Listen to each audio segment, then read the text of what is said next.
Welcome to tonight's Terror, where you can expect original scary stories. Nothing here is written or narrated by AI. If you enjoy the content, consider subscribing to the channel and sharing your thoughts in the comments. Thanks for visiting, and enjoy the story.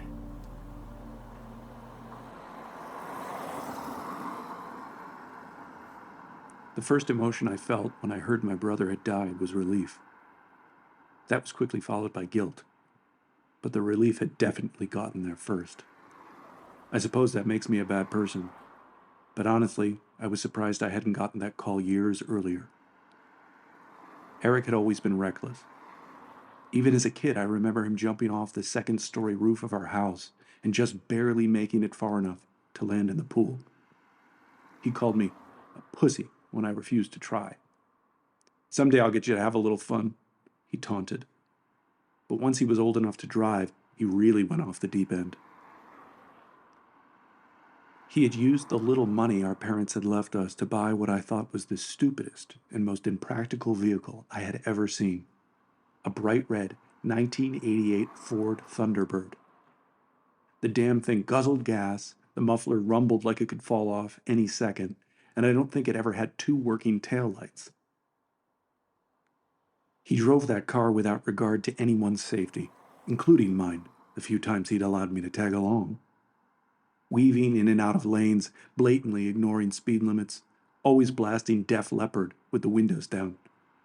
Frankly, it's amazing he lasted as long as he did with the way he drove. When I finally got into college, I moved about as far away as I could.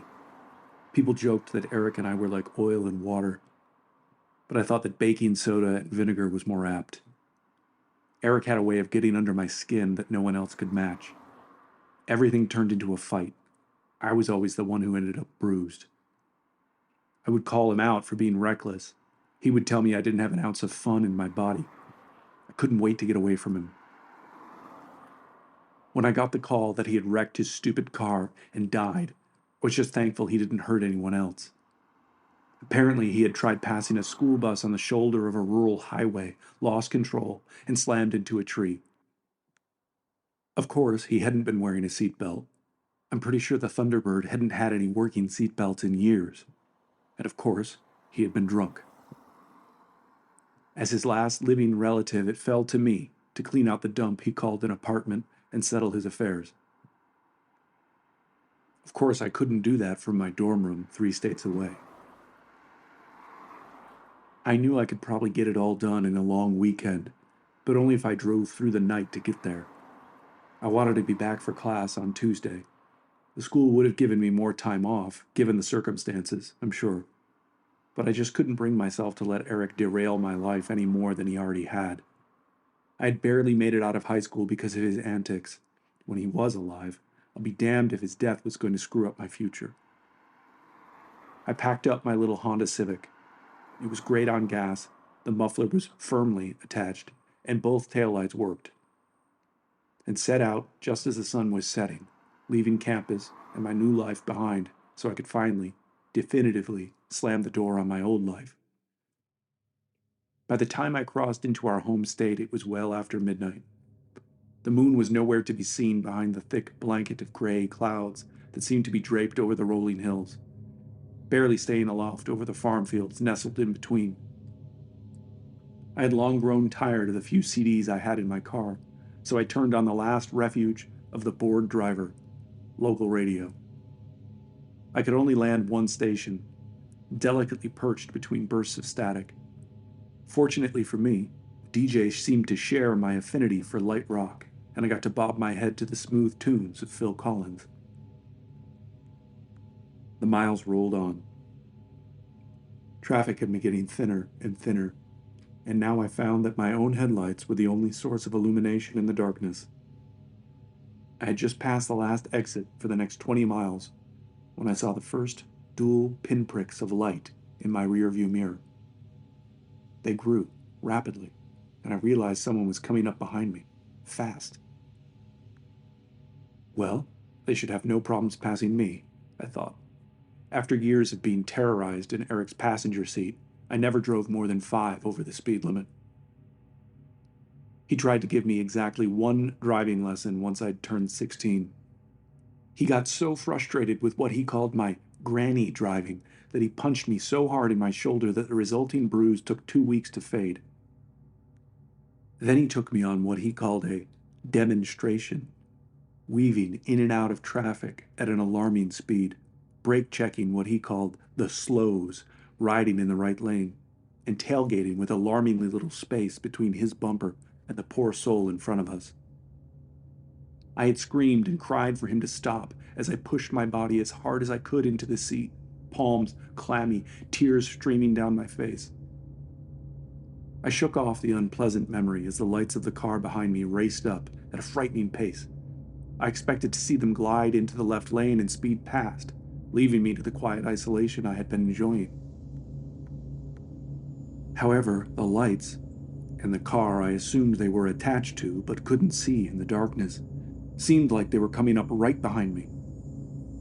My pulse quickened and I felt a pang of anger. Why wouldn't they just move over and pass me?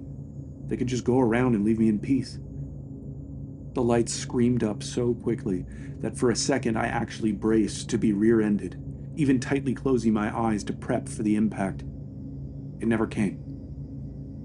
I opened my eyes again, momentarily blinded by the blazing light now filling my small car. The vehicle behind me hadn't hit me, but it must have been no more than a foot or two from my bumper. The high beams burned into my car. The driver was clearly unhinged, and I wanted nothing more than to be out of his way. I turned on my directional and tried to move into the left lane, hoping, praying, he would just continue on. The car hesitated a moment, revved its engine, and then roared past me. Finally, my headlights revealed my tormentor. My heart caught in my chest. Eric's car. The red Thunderbird. No, I told myself. It just looks like his car, nervously chuckling at my own foolishness. Of course, anyone who drives such a pile of junk would be just as reckless as my brother. The old beast roared ahead, belching noisy exhaust from what was clearly a broken muffler.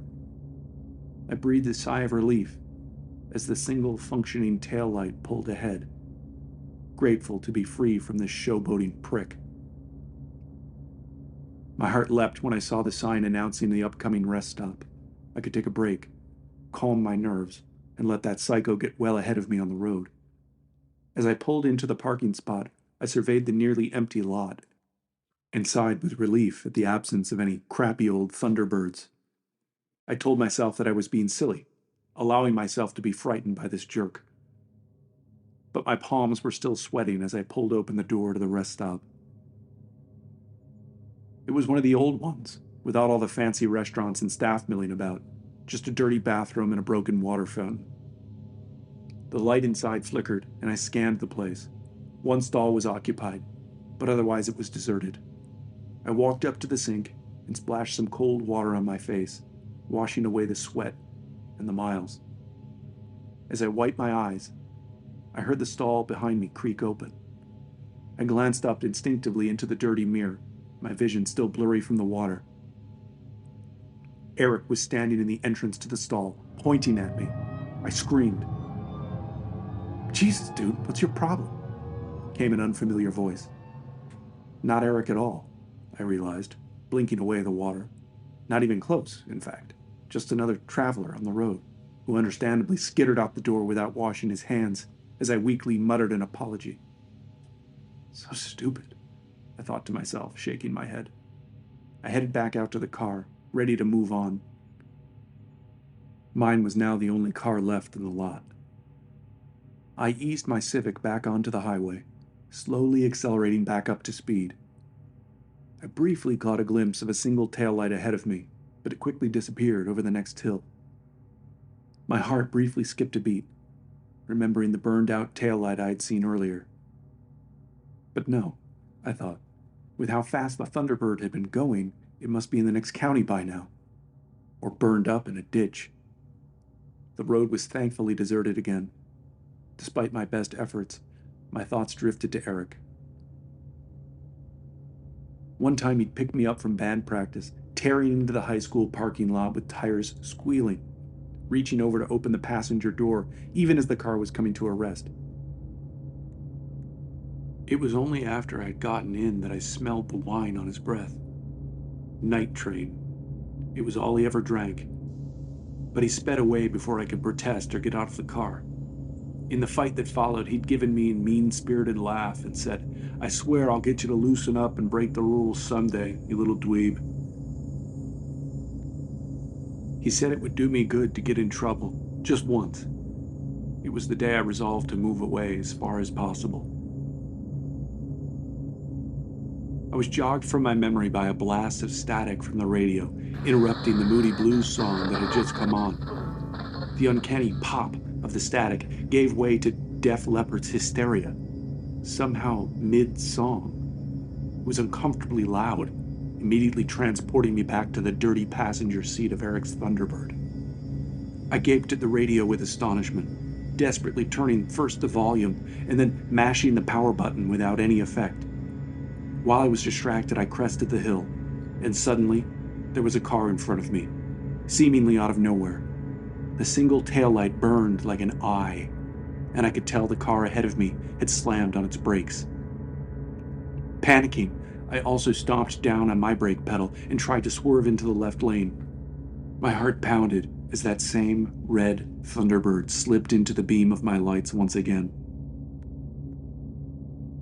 I let out an involuntary, audible whimper.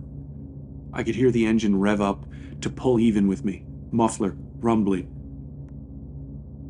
As my fender slid inches past the side mirror of the Thunderbird, I realized that the window was open, but I couldn't see the driver. In fact, there appeared to be nothing but an impossibly black void inside. The car sped up again, keeping pace with me, so we were side by side. I was too terrified to try to stop, and there were no exits for miles. Inexplicably, my own passenger side window started to slowly lower. I slammed on the button for the power window to raise back up, to no avail. The screeching Def Leppard from the radio grew painfully loud, even though I had never touched the knob. My mind split in two, one half screaming that Eric had come back to torment me once again, the other insisting that was impossible. I stared desperately ahead at the road, willing myself not to look back into that demon car. My sweaty palms gripped the steering wheel at 10 and 2 so tight that my knuckles turned white. My peripheral vision caught an object as it abruptly flew into the window, bouncing sharply off the passenger seat before coming to a rest on the floor. The dark liquid that gushed out of the bottle splashed across my chest. The thick smell of cheap wine hit me immediately, filling me with dread. Night train. I screamed when my foot stomped the accelerator to the floor, pushing my little Honda harder than I ever had before. Finally, I started to sense the Thunderbird falling behind. As the speedometer needle slipped past 80. Still, I wasn't away from him. 85, starting to gain some distance. 90, I had to escape. 95, and the Honda's engine screamed with protest. The headlights of the Thunderbird finally receded into the distance. Still, I raced on, desperate to escape the horror of what had just occurred. Just as the sun started to peek up in my rear-view mirror, I saw another set of headlights, this time underneath two spinning blue and red lights. I looked down, finally broken from my daze, to realize I was going well over 90, soaked in cheap wine. A laugh bubbled up in my chest as I slammed the accelerator down even further.